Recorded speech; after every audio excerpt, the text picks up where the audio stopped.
3. Assalomu alaykum, hurmatli qarindoshlar. Bugun men sizlarga alohida bir kitobni tavsiya qilaman. Bu kitobning ismi Uyg'ur umumiy tarixi.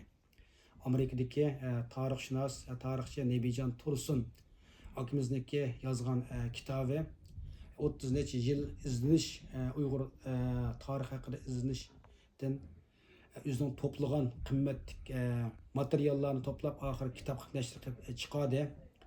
Nebijon Tursun akamiz hammamiz bilamiz. İlgari nurg'un asarlarini o'qish orqali tunigandik.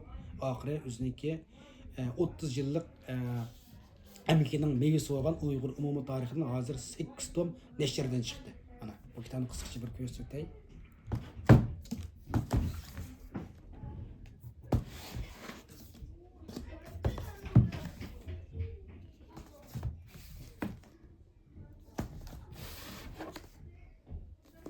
Unda olsa bu kitobni qanday sotib olamiz degichilarga bu kitobni sotishni o'ylashganlar men bilan va yoki Nebijon Tursun akamiz bilan va yoki Turkiyadagi avlod nashriyotlar aloqalashsanglar biz dunyoning har qaysi joylariga yetkazib beramiz. Bu kitob o'zimizniki tarixini bilishda intayin muhim. Bu kitobni biz anglab bakmagan, o'qib bakmagan nurg'unlagan mazmunlar bor. O'zimizni tushunaylik, o'zimizniki tarix yaratgan qimmatli ma'naviy mirosları bularning ikkinchi qadamli Sharq Turkiston Cumhuriyeti haqida nihoyat mufassal, tafsil bo'lgan nurg'unlagan uchurlar bor.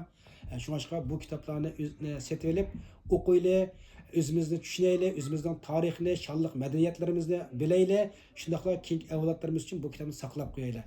Hammaga ko'pdan ko'p rahmat.